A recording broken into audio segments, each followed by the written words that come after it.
जिवंत देव येशू ख्रिस्त याच्या सामर्थ्यशाली नावामध्ये मी पुन्हा एक वार आपल्या सर्वांचे हार्दिक स्वागत करत आहे. बंधू आणि भगिनींनो, जसं आपण 28 तत्वापैकी तिसरं तत्व शिकत आहोत. त्या तिसऱ्या तत्वाचं नाव आहे देवपिता.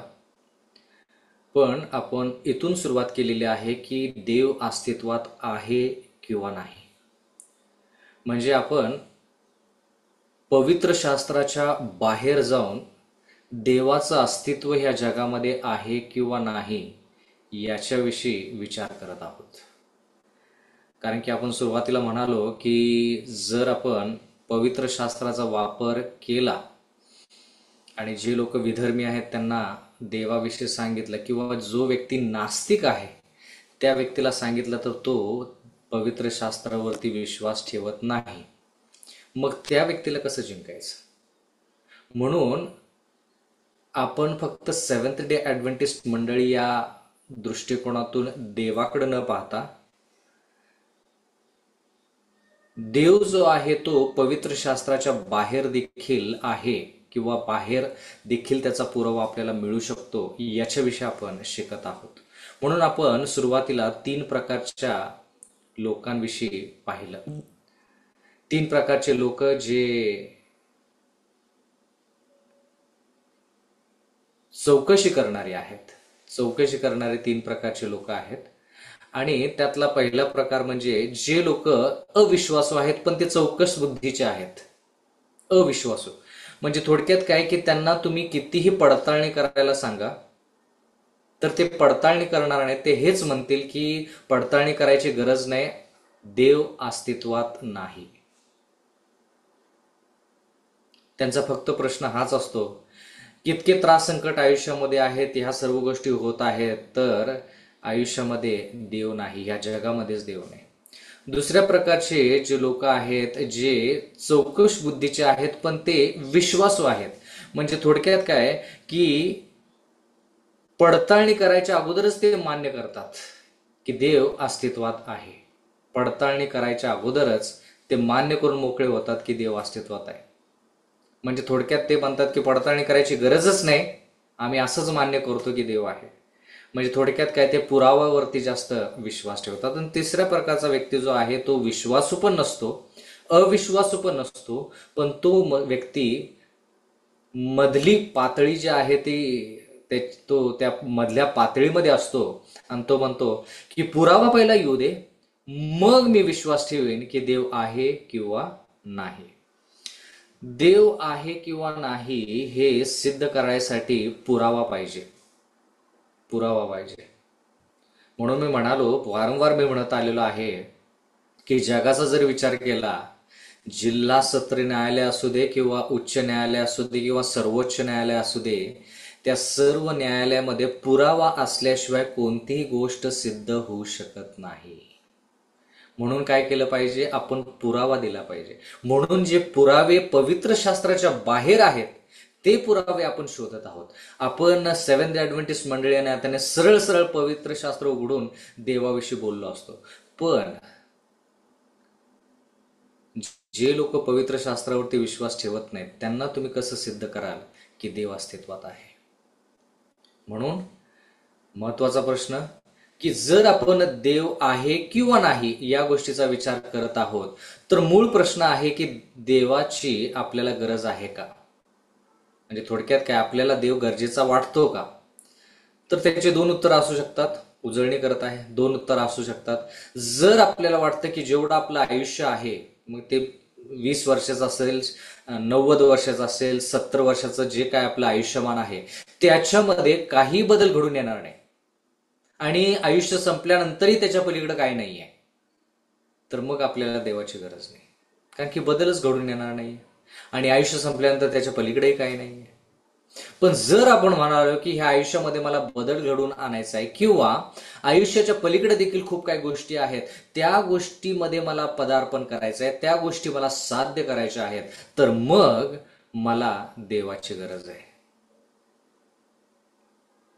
बंधू आणि भगिनींनो, काल आपण पाहिलं की खूप लोक किंवा आपण सर्वजण उत्क्रांतीविषयी शिकलेलं आहे. उत्क्रांती म्हणजे एक काहीतरी मोठा विस्फोट झाला. उत्क्रांती म्हणजे विस्फोट झाला आणि त्या विस्फोटामधून एक सूक्ष्म जीवाणू आला.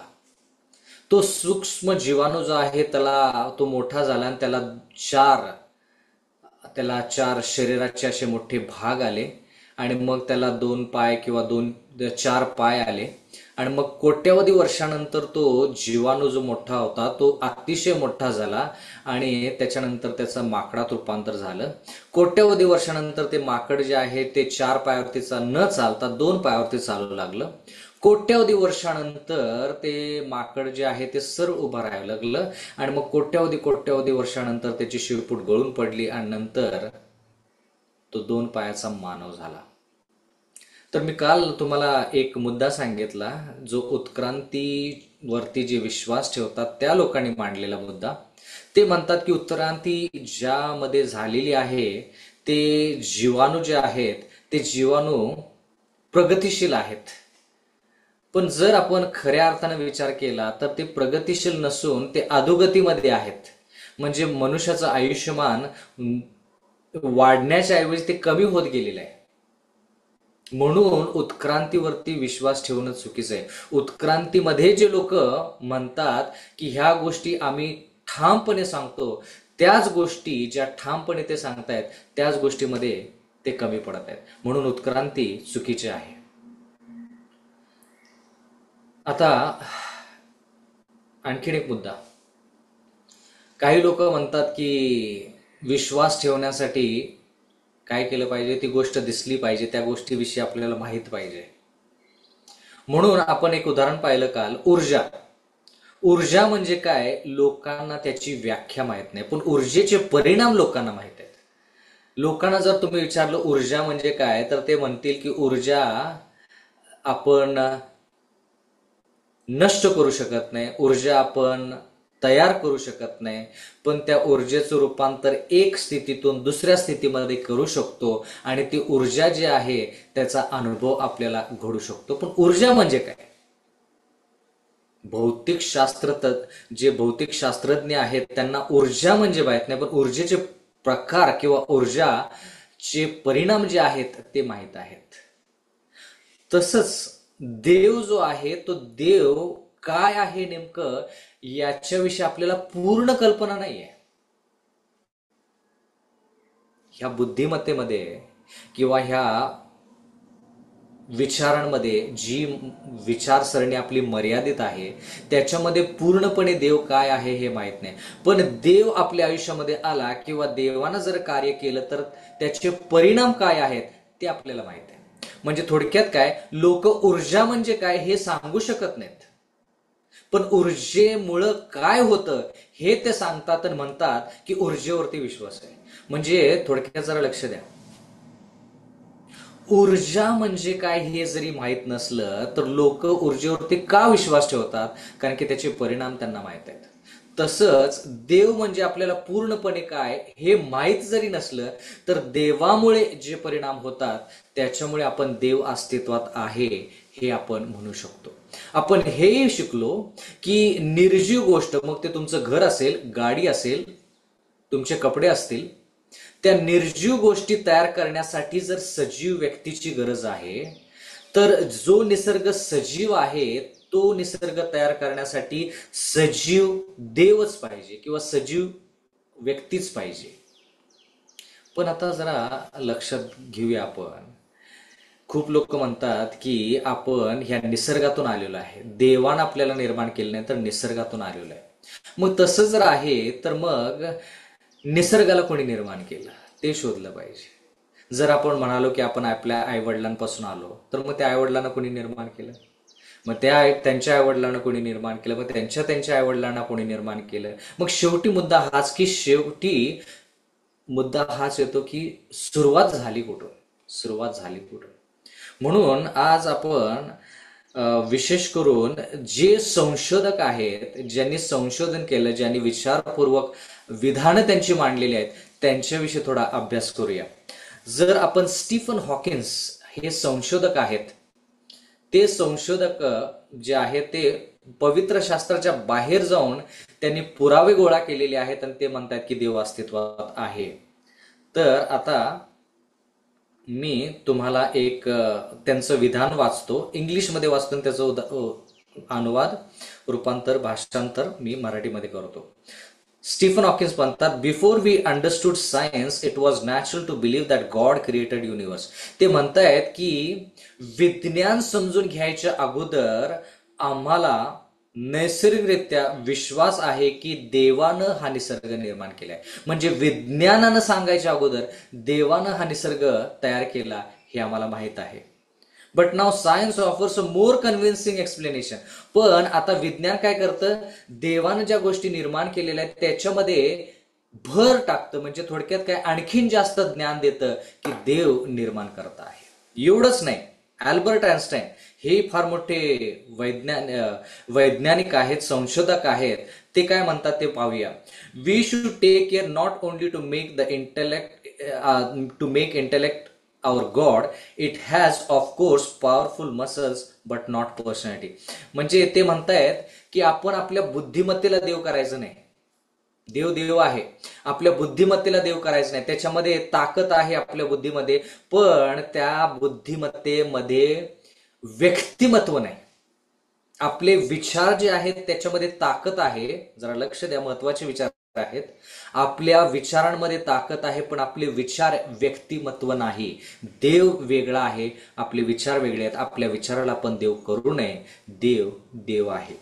बर, आणखीन एक विचार जे गॅलिलिओ ज्यांनी दुर्बीण तयार केली, दुर्बिणीचं संशोधन केलं, ते गॅलिलिओ काय म्हणतात ते थोडक्यात बघूया. I do not feel oblige to believe that the same God who endowed us with senses, reason and intellect has intended us to forgo their use.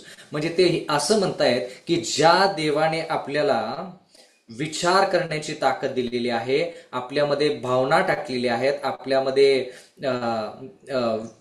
मानसिकता देवाने दिलेली आहे, त्या गोष्टीचा वापर आपण केला पाहिजे. म्हणजे ते देवावरती विश्वास ठेवतात. मी तुम्हाला थॉमस एडिसन अल्वा ज्यांनी बल्बचं संशोधन केलं, ते देखील देवाचं अस्तित्व आहे हे म्हणतायत.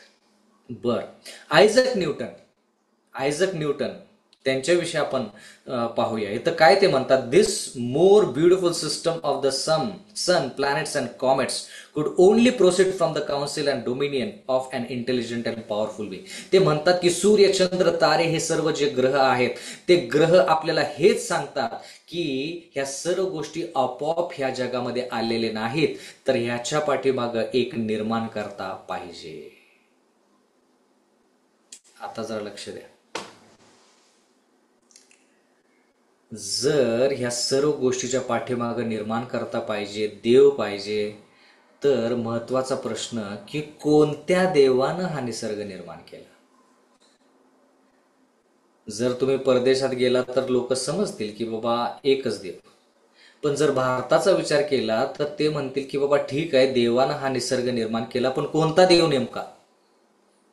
असंख्य असे देव भारतामध्ये आहेत. काय काय धर्मामध्ये 33 कोटी देव आहेत. मग त्या 33 कोटी देवापैकी किंवा त्याच्या पलीकडे जर कोणते देव असतील, तर त्या देवापैकी कोणत्या देवानं हा निसर्ग निर्माण केला, हा महत्वाचा प्रश्न आहे. आपण ह्या 3 दिवसामध्ये एवढंच शिकलो, 3 दिवसामध्ये हेच शिकलो, आणि आज आपण ह्या निष्कर्षापर्यंत पोहोचलेलो आहोत की देव अस्तित्वात आहे आणि देवानं हा निसर्ग निर्माण केलेला आहे. मग मुद्दा असा आहे की कोणत्या देवाने. मला आठवतं की काही वर्षापूर्वी मला एका शाळेमध्ये 9वी आणि 10वीच्या विद्यार्थ्यांना संबोधित करण्यासाठी बोलवण्यात आलं होतं. आणि मी त्या विद्यार्थ्यांकडे गेलो. त्या विद्यार्थी जे होते पुण्यामध्ये, ते विद्यार्थी काही हिंदू होते, मुस्लिम होते, काही ख्रिश्चन होते, वेगवेगळ्या धर्माचे विद्यार्थी होते. तर मी म्हटलं की आता ह्या लोकांपर्यंत मला जर पोहोचायचं तर मी कसं पोहोचायचं, त्यांच्या अंतःकरणापर्यंत कसं पोहोचायचं. आणि म्हणून मी त्या विद्यार्थ्यांना प्रश्न विचारायला सुरुवात केली. मी म्हटलं, जरा लक्षपूर्वक आहे का, मी त्यांना प्रश्न केला आणि मी त्यांना म्हणालो की तुम्ही विश्वास ठेवता की देवानं तुम्हाला निर्माण केलं, पण जर तुम्हाला संधी मिळाली की देवाला निर्माण करायचं, तर तुम्ही त्या देवामध्ये कोणकोणते गुण टाकाल? जर तुम्हाला संधी मिळाली की देवाला निर्माण करायचं, तर तुम्ही त्या देवामध्ये कोणकोणते गुण टाकाल, असा मी प्रश्न त्यांना विचारला. मग 9वी-10वीचे विद्यार्थी जे होते, प्रत्येकानं आपापल्या इच्छेप्रमाणे उत्तर द्यायला सुरुवात केली. तर एक मुलगा म्हणाला की माझा देव जो आहे तो देव प्रेमळ असावा, अशी माझी इच्छा आहे. मग मी बोर्डवरती लिहिलं प्रेमळ देव. मग दुसऱ्या विद्यार्थ्याला विचारलं बाबा तुला कसला देव पाहिजे? मग तो विद्यार्थी म्हणाला की मला देव जो पाहिजे तो हुशार असा देव पाहिजे. मला अभ्यास चांगला करायचा आहे, म्हणून मला हुशार असा देव पाहिजे जो मला ज्ञान देईल. मग मी तिथं लिहिलं हुशार देव. पहिलं काय? जो देव शक्तिशाली आहे किंवा जो देव हुशार आहे, असा मी त्या ठिकाणी लिहिलं. मग मी त्यांना असं म्हणालो की तुम्हाला असा देव पाहिजे का की जो देव फक्त काही काळासाठी जिवंत राहील, 10 वर्ष 20 वर्ष, मग त्याच्यानंतर तो मरण पावेल, असा देव पाहिजे का कायमस्वरूपी तुमचे पूर्वज जे होते त्यांच्यासाठी पण तो देव त्यांच्या काळामध्ये जिवंत होता, तुमच्या आई वडिलांच्या काळामध्ये तो जिवंत देव आहे, मग तुमच्या काळामध्ये देखील तो देव जिवंत आहे, तुमच्या नंतरचे जे वंश येतील त्यांच्यामध्ये तो देव जिवंत पाहिजे, अशा प्रकारचा देव पाहिजे. मग ते म्हटले की असा देव पाहिजे जो कायमस्वरूपी जिवंत आहे. मग मी तिथं लिहिलं देव जो अमर आहे, अमर अमर देव. मग मी त्यांना विचारलं की आणखी कशा प्रकारचा देव पाहिजे? मी त्यांना विचारलं की तुम्हाला असा देव पाहिजे का की जो पाप करतो, चुका करतो? तर ते म्हटले नाही, आम्हाला असा देव पाहिजे की जो देव पवित्र आहे. बघा, मी त्यांना विचारलं की तुम्हाला कसा देव पाहिजे? मग मी स्वतः त्याच्यामध्ये काय काय मुद्दे मांडले आणि मी म्हणालो की मला असा देव पाहिजे जो श्रीमंत आहे, पैसेवाला आहे, ज्याच्याकडे धन संपत्ती आहे. मला असा देव पाहिजे जो प्रेमळ आहे. मग सगळे म्हटले हा बरोबर आहे, आमचा देव पण आम्हाला असा पाहिजे जो प्रेमळ आहे. म्हणजे मी पूर्ण सत्र, एक दिवस पूर्ण, जेवढे सत्र मला मिळाले 2 ते 3 तास जेवढे मला मिळाले, त्या पूर्ण 2 ते 3 तासामध्ये त्यांना जसा देव पाहिजे तसे सगळे गुणधर्म त्या बोर्डवरती लिहिले. पूर्ण बोर्ड पूर्ण भरून गेला गुणधर्माने. मग मी म्हटलं की अशा प्रकारचा देव तुम्हाला पाहिजे. म्हणजे थोडक्यात मी त्यांना हे म्हणालो की तुम्ही कोणालाही देव म्हणू शकत नाही. आज तोच प्रश्न तुमच्या समोर आणि माझ्या समोर आहे. आपण कोणत्याही गोष्टीला देव म्हणू शकत नाही. त्या व्यक्तीला किंवा त्या गोष्टीला देव म्हणण्यासाठी त्याच्यामध्ये काहीतरी गुणधर्म पाहिजेत, तरच आपण त्याला देव म्हणू शकतो. आता उदाहरणार्थ जर डॉक्टर आहे, त्या डॉक्टरमध्ये काहीतरी गुण पाहिजे तर आपण त्याला डॉक्टर म्हणू शकतो, नाही का? मग त्याचं शिक्षण असेल, मग त्याची जी प्रॅक्टिस म्हणजे त्याला किती सराव आहे त्याच्या शिक्षणामध्ये, त्याच्यावरती ठरवलं जातं की आपण त्याला डॉक्टर म्हणायचं का नाही. शिक्षकामध्ये शिक्षण पाहिजे, त्याच्यामध्ये गुणधर्म पाहिजे, शिक्षण देण्याची कला पाहिजे, मग आपण म्हणू शकतो की तो शिक्षक आहे. म्हणजे तसंच देवाला देव म्हणण्यासाठी त्याच्यामध्ये काहीतरी गुण पाहिजे, तर आपण त्याला देव म्हणू शकतो. म्हणून तो बोर्ड पूर्णपणे त्या गुणाने भरला. मी म्हणालो त्यांना की जर मी तुम्हाला अशा प्रकारचा देव दिला तर तुम्ही तो देव स्वीकाराल का? स्पष्ट. म्हणजे त्यांच्या पातळीपर्यंत मी त्यांच्यापर्यंत पोहोचण्याचा प्रयत्न केला. मी म्हटलं तुम्ही मला सांगितलं की अशा प्रकारचा देव पाहिजे ना तुम्हाला, अशा प्रकारचा देव मी तुम्हाला देईन, पण जर मी हा देव तुम्हाला दिला तर ह्या देवाचा स्वीकार तुम्ही कराल का? उत्तर काय असेल त्यांचं? हो हो हो सर, नक्की आम्ही ह्या देवाचा स्वीकार करू. त्यांना वाटलं की त्यांच्या देवाविषयी मी बोलत आहे. म्हणून मग मी एका पाठीमागे एक वचन उचलायला सुरुवात केली. मी त्या ठिकाणी एक ख्रिस्ती विद्यार्थिनी होती, तिला मी सांगितलं की एक वचन वाच. मग मी तिला म्हणालो की एक वचन वाच, आणि तिला मी म्हणालो की बोर्डवरती तुझ्या वर्गातल्या विद्यार्थ्यांनी, ह्या सर्व विद्यार्थ्यांनी लिहिलंय की त्यांचा देव प्रेमळ पाहिजे, त्यांचा देव प्रीतीमध्ये पाहिजे. मग मी त्या व्यक्तीला सांगितलं की मी तुला एक वचन वाचायला सांगतो, ते वचन वाच, योहान 3:16. मग तिनं योहान 3:16 वाचलं. ते योहान 3:16 म्हणतंय की देवाने जगावर एवढी प्रीती केली की त्याने आपला एकुलता एक पुत्र दिला, यासाठी की जो कोणी त्याचवर विश्वास ठेवितो त्याचा नाश होऊ नये, तर त्याला सार्वकालिक जीवन प्राप्त व्हावे. मी म्हटलं तुम्हाला पाहिजे ना की देव प्रेमळ पाहिजे? हा देव प्रेमळ आहे म्हटलं. मग मी त्यांना विचारलं की तुम्हाला वाटतं का की तुमचा देव फार आरोग्यदायी? काही काही लोक तुम्ही आजारी पडता, तुमचे आई वडील आजारी असतील, तुमचे भाऊ बहीण आजारी असतील, शेजारी आजारी असतील, तुम्हाला पाहिजे ना की तुमचा देव आरोग्य देणारा देव पाहिजे? तर ते म्हटले होय, आरोग्य देणारा देव पाहिजे. मग मी म्हटलं तुम्ही निर्गम याचा 15वा अध्याय याच्याकडे जा. निर्गम याचा 15वा अध्याय आणि विशेष करून 26वे वचन इथं लिहिलंय, तू आपला देव परमेश्वर ह्याचे वचन मनापासून ऐकशील आणि त्याच्या दृष्टीने जे नीट ते करशील, त्याच्या आज्ञांकडे कान देशील आणि त्याच्या सर्व विधी पाळशील, तर जर आणि तर मिस्री लोकांवर जे रोग मी पाठवले त्यापैकी एकही तुझ्यावर पाठवणार नाही, कारण मी तुला रोगमुक्त करणारा परमेश्वर आहे. मी म्हटलं तुम्हाला देव पाहिजे ना जो रोगमुक्त करतो? माझ्याकडे एक देव आहे जो तुमचा रोग मुक्त करू शकतो. मी म्हटलं एवढंच नाही, तुम्ही म्हटला ना की तुम्हाला असा देव पाहिजे जो हुशार आहे, कारण की तुम्ही हुशार विद्यार्थी आहात. तर मी म्हटलं की तुम्ही यशाच्या पुस्तकाकडे चला. यशाचा 46वा अध्याय आणि 10वं वचन. यशाचा 46वा अध्याय आणि 10वं वचन. मी आरंभच शेवट कळवितो. म्हणजे देव या ठिकाणी म्हणत आहे की मी सुरुवातीलाच शेवट काय आहे ते मी तुम्हाला सांगतो. होणाऱ्या गोष्टी घडण्यापूर्वी मी प्राचीन काळापासून सांगत आलो आहे. माझा संकल्प सिद्धीस जाईल, माझा मनोरथ मी पूर्ण करेन. मी म्हटलं की माझ्याकडे असा देव आहे जो देव तुमचं भविष्य सांगू शकतो, म्हणजे जगाचं भविष्य सांगू शकतो. माझ्याकडे असा देव आहे जो अगोदरच तुम्हाला सांगेल की येणाऱ्या काळामध्ये काय होईल. म्हणजे माझा देव, माझ्याकडे असा देव आहे जो फार हुशार आहे. तुम्हाला हुशार देव पाहिजे ना? माझ्याकडे असा देव आहे. मग मी त्यांना विचारलं की तुम्ही किती जण आई वडिलांचे पाय स्पर्श करता आणि किती जण तुम्ही आई वडिलांना काय करता? देव मानता. मग जवळपास खूप विद्यार्थ्यांनी हात वर केले. ते म्हटले की आम्ही आई वडिलांना देव मानतो. मग मी म्हटलं की तुम्हीच म्हणाला की तुमचा देव जो आहे तो देव पवित्र पाहिजे, बरोबर? मग आपण असा देव शोधून काढूया जो पवित्र आहे. म्हणून मी त्यांना विचारलं की तुमचे आई वडील जे आहेत ते कधी चुका करतात का, किंवा तुमचे आई वडील जे आहेत त्यांनी कधी पाप केलेलं आहे का? तर ते म्हटले की हा, आमचे वडील कधी कधी चुका करतात, कधी कधी पाप करतात. मग मी त्यांना विचारलं की जर तुमचे आई वडील पाप करतात तर ते देव कसे काय झाले? मग कारण की देव तर पवित्र पाहिजे. मग देव जर पवित्र पाहिजे, किंवा तुम्ही जर म्हणता की देव पापी जरी असला तर चालेल, मग मीही पाप करतो देवही पाप करतो, मग दोघांमध्ये फरक काय? मग मीही देव झालो.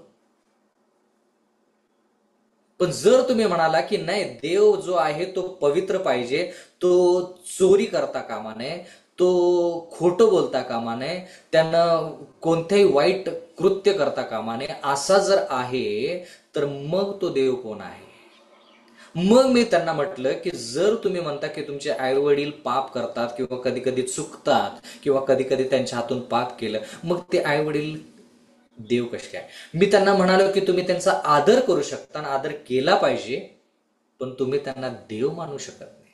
पण मी त्यांना म्हणालो की मी अशा एका देवाला ओळखतो जो काय आहे? पवित्र आहे. म्हणून मी त्यांना लेवियाचा 11वा अध्याय याच्याकडे घेऊन गेलो. लेवियाचा 11वा अध्याय 45 वचन. मी त्यांना हे वचन वाचायला सांगितलं. ते वचन असं म्हणतं, कारण तुमचा देव व्हावे म्हणून ज्याने तुम्हाला मिस्र देशातून इकडे आणले तोच मी परमेश्वर आहे. मी पवित्र आहे म्हणून तुम्हीही पवित्र व्हा. लेवियाचा 11वा अध्याय 45 वचन. मी पवित्र आहे म्हणून तुम्हीही पवित्र व्हा. मग मी म्हटलं की देव जो माझ्याकडे आहे तो पवित्र देव आहे आणि तो देव तुम्हाला पवित्र करू शकतो. मी म्हटलं आणखी कोणते गुण आहेत? पूर्ण बोर्ड भर गुण होते. देव असा पाहिजे, आम्हाला देव तसा पाहिजे, आमचा देव असला असा पाहिजे, आमचा देव तसा असला पाहिजे. म्हणून मी त्यांना म्हटलं की देव पवित्र आहे, देव चांगला आहे. मग मी त्यांना असा एक प्रश्न विचारला की तुम्हीच म्हणाला की देव अमर पाहिजे, म्हणजे सातत्यानं तो जिवंत देव पाहिजे. असं जर आहे तर मी तुम्हाला तो एक देव देऊ शकतो जो कधीच मरण पावत नाही. प्रगटीकरण याचा 11वा अध्याय आणि 17 वचन. प्रगटीकरण याचा 11वा अध्याय आणि 17 वचन. देवाचं वचन काय म्हणतं ते आपण पाहूया. तो देव अमरत्व त्याच्यामध्ये आहे का? पुढे 3.5 दिवसानंतर जीवनाचा आत्मा देवापासून येऊन त्याच्यामध्ये शिरला. त्यावेळेस आपल्या पायावर तो उभा राहिला. ज्याने त्यांना पाहिले ते मोठ्या त्यांना भय वाटले. त्यांना काय वाटले? भय वाटले. बर. आणि 17 वचन असं म्हणतं, हे प्रभुदेवा, हे सर्व सामर्थ्या, जो तू आहेस व होतास व येणार, तो तू आपले महान सामर्थ्य धारण केले आहेस आणि राजरूढ झाला आहेस, म्हणून आम्ही तुझे आभार मानतोस. म्हणजे ह्या ठिकाणी इंग्रजी भाषेमध्ये स्पष्ट लिहिलेलं आहे की तो सनातन देव आहे. म्हणजे त्याला सुरुवाती नाही आणि त्याला शेवटी नाही. मग सर्व बोर्डवरती जितके गुण त्या विद्यार्थ्यांनी 9वी-10वीच्या विद्यार्थ्यांनी सांगितले की आम्हाला असा देव पाहिजे, तसा देव पाहिजे, तसा देव पाहिजे, सगळे जितके गुण होते तितके सगळे गुण मी देवाच्या वचनामध्ये शोधले. आणि दुसऱ्या दिवशी गेलो आणि त्यांना म्हणालो की तुम्हाला असा देव पाहिजे ना, हा देव आहे. तसा देव पाहिजे ना, तसा देव आहे. आणि त्या देवाचं नाव आहे एकमेव सत्य जिवंत देव येशू ख्रिस्त. त्याचा तुम्ही स्वीकार कराल का? त्यांना काय बोलावं सुचलं नाही. म्हणून म्हटलं ना, 3 प्रकारचे लोक आहेत. एक, जे स्वतःच्याच इच्छानुसार मान्य करतात की आम्हाला कोणता देव पाहिजे. त्यांना किती पुरावा द्या, ते म्हणतात की नाही, आम्हाला हाच देव पाहिजे. म्हणजे थोडक्यात काय, अविश्वासू लोक. दुसऱ्या प्रकारचे विश्वासू लोक, त्यांना तुम्ही किती ते म्हणतात की पुरावा द्यायची पण गरज नाही, आम्ही मान्य करतो की आम्हाला कोणता देव पाहिजे. आणि तिसऱ्या प्रकारचे लोक, जे लोक म्हणतात की बाबा आम्हाला पुरावा द्या, पुरावा दिल्यानंतर मग आम्ही मान्य करू की आम्हाला ह्यापैकी कोणता देव पाहिजे. माझा एक मित्र, तुम्हाला माहित आहे तो व्यक्ती, कोल्हापूरच्या मंडळीमध्ये त्यानं संदेश देखील दिलेला आहे. हिंदू धर्मातून ख्रिस्ती झाला. ज्यावेळेस त्यानं ख्रिस्ती धर्म स्वीकारला त्यावेळेस त्याच्या वडिलांनी त्याला खूप मारलं, बेल्टनं मारलं. आणि ते म्हणाले की तू पवित्र शास्त्र वाचायचं नाहीस, तू हिंदू धर्म जो आहे तोच स्वीकारायचास. मग तो म्हटला की हिंदू धर्म स्वीकारायला मी तयार आहे, पण जे हिंदू धर्माचे जे देव आहेत त्यांनी जे कृत्य केलं ते कृत्य पण मी करेन. बघ, तुम्हाला पाहिजे ना की मी त्या देवाचं अनुकरण करावं, तर तेच कृत्य मी करेन. मग त्या धर्मामध्ये एक देव आहे. आता जे मी बोलतोय ते फार स्पष्ट आहे आणि त्याच्यामुळे मी वादामध्ये पण येऊ शकेन. म्हणून विनंती करत आहे की हे तुमच्यापर्यंत सीमित ठेवलं तर ते फार बरं होईल. तर त्या धर्मामध्ये असा देव आहे जो ज्यानं लोणी चोरी केलं. त्या धर्मामध्ये असा देव आहे ज्यानं जे स्त्रिया आंघोळ करत होत्या त्यांचे कपडे चोरून तो वेगळ्या ठिकाणी निघून गेला. तर माझा मित्र म्हटला की जर तुम्हाला वाटतं की त्या देवाचं मी अनुकरण करेन तर त्या गोष्टी ज्या त्या देवाने केल्या त्याच मी करेन. तुमची इच्छा आहे का त्या गोष्टी मी करावं? त्याचे वडील काहीच बोलू शकले नाहीत, काहीही बोलू शकले नाहीत. मग असा एक देव त्या धर्मामध्ये आहे जो मला माहित आहे की तो देव जो आहे त्यानं पत्नी ज्यावेळेस गर्भधारण होते त्यावेळेस त्यानं त्या पत्नीला सोडून तो कुठतरी दुसऱ्या देशामध्ये निघून गेला. आणि लोक आज देखील म्हणतात की त्यांना त्या पत्नीला सोडून जायला नको पाहिजे होतं, त्या दुसऱ्या व्यक्तीनं त्या पत्नीला घेऊन गेला. हे सर्व जे प्रकार आहेत तो म्हटला की मला करावं लागतील. तुमची इच्छा आहे ना पप्पा की मी त्या देवाचे अनुकरण करावं, मग मी हे सगळं करेन. त्याच्या वडिलाला काही बोलता आलं नाही. बंधू आणि भगिनींनो, देवाचं आपल्याला जे ज्ञान मिळालेलं आहे ते ज्ञान जे आहे ते इतकं मौल्यवान आहे. लहानाचे मोठे होत असताना आपल्याला जे परमेश्वराच्या वचनातून जे ज्ञान मिळालेलं आहे ना, त्याची आपल्याला कदर नाही आहे. जे लोक वेगळ्या धर्मातून ख्रिस्ती होतात आणि ख्रिस्ती धर्मातून सेव्हन्थ ॲडव्हेंटिस्ट होतात ना, त्या लोकांना तुम्ही विचारा की त्यांना काय त्रास संकट झाला, ते त्यांच्या शब्दामध्ये सांगू पण नाही शकणार. म्हणून मला आज तुम्हाला आणि मला पण प्रश्न विचारायचा आहे की जे सत्य, जो जिवंत देव येशू ख्रिस्त आपल्याला मिळालेला आहे, ज्यानं कधी पाप केलं नाही, एकही पाप केलं नाही, जो मरण पावला, म्हणजे थोडक्यात मानवी रूपामध्ये मरण पावला, दैवी रूपामध्ये तो जिवंतच होता, कबरेमध्ये दैवी रूपामध्ये तो जिवंतच होता, मानवी रूपामध्ये फक्त तो मरण पावला, तिसऱ्या दिवशी उठला, त्यानं मरणावरती देखील विजय मिळवला. तशा प्रकारचा देव तुम्हाला जगाच्या पाठीवरती कुठंच ऐकायला देखील मिळणार नाही. जो देव म्हणतो की बाबा मी माझा एकुलता एक पुत्र तुम्हाला दिला, तो पुत्र जो आहे तो तुम्ही घ्या, पण तुम्ही जे आहेत ते माझे व्हा, तशा प्रकारचं प्रेम तुम्हाला आणि मला कुठं मिळेल? तोच देव म्हणतो की तुमची माता जी आहे, दूध पाजणारी माता जी आहे, ती तिच्या लेकराला एक वेळेस विसरेल, पण मी तुम्हाला विसरणार नाही. अशा प्रकारचा देव तुम्हाला कुठं मिळेल? असा देव जो सनातन आहे, सार्वकालिक आहे, आज उद्या आणि येणाऱ्या काळामध्ये तो सदा सर्व काळासाठी तुमच्या संगती असणार आहे, अशा प्रकारचा देव तुम्हाला शोधून कुठे मिळेल का? जो देव म्हणतो की मी तुमची रोगराई बरं करतो, मी श्रीमंत आहे, तो म्हणतो की सोनं चांदी माझं आहे, गुरेढोरे जे वनचरणामध्ये आहेत आणि जे हजारो डोंगरावरती आहेत ते माझे आहेत, अशा प्रकारचा देव तुम्हाला आणि मला कुठे सापडेल? म्हणून बंधू आणि भगिनींनो, मला तुम्हाला हाच प्रश्न विचारायचा आहे की तुमच्याकडं तुमचा देव जो आहे तो पुराव्यानिशी आहे का? का तुम्ही कोणीतरी सांगितलंय म्हणून त्याच्यावरती विश्वास ठेवला? मी पडताळणी केली, पवित्र शास्त्राच्या बाहेर जाऊन पडताळणी केलेली. मला माहित आहे की पवित्र शास्त्राच्या बाहेर जाऊन देखील मी सिद्ध करू शकतो की एकच सत्यमेव जिवंत देव आहे आणि तो देव अस्तित्वात आहे, तो देव फक्त येशू ख्रिस्त आहे. म्हणून मी ज्यावेळेस माझा संदेश सुरू करतो त्यावेळेस मी एक वाक्य वारंवार म्हणत असतो, ते म्हणजे ब्रह्मांड नायक एकमेव सत्य जिवंत देव येशू ख्रिस्त. कारण की त्याच्या पाठीमागे एकच कारण आहे, कारण की ते कारण म्हणजे एकच देव आहे, तोच देव आहे. बंधू आणि भगिनींनो, जसा देव त्या लोकांनी, त्या विद्यार्थ्यांनी मागितला तसा देव मी त्यांच्यासमोर मांडलेला आहे. तुम्हाला वाटतं त्या लोकांनी स्वीकार केला त्या देवाचा? काही लोकांनी स्वीकार केला नाही. काही लोक म्हटले बरोबर आहे, तुम्ही म्हणता ते बरोबर आहे. त्या लोकांनी, त्या विद्यार्थ्यांनी मान्य देखील केले की हा देव जो आहे तो बरोबर आहे, पण काही विद्यार्थ्यांनी मान्य नाही केलं.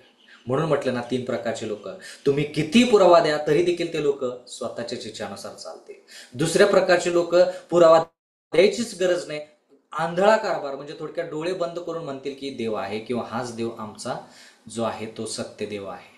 आणि तिसऱ्या प्रकारचे लोक, ज्यांना तुम्ही पुरावा द्या आणि ते पुराव्यानिशी मग म्हणतील की देव अस्तित्वात आहे आणि तो देव सत्यमेव एक देव, ब्रह्मांड नायक, सत्य जिवंत देव येशू ख्रिस्त आहे. बंधू आणि भगिनींनो, हा देव मी आज तुमच्यासमोर मांडत आहे.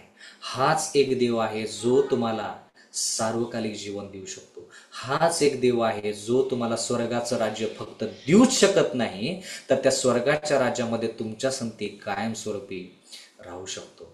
हा देव तुमचा तारण करता आहे. परमेश्वर आपणा सर्वांस आशीर्वाद देव.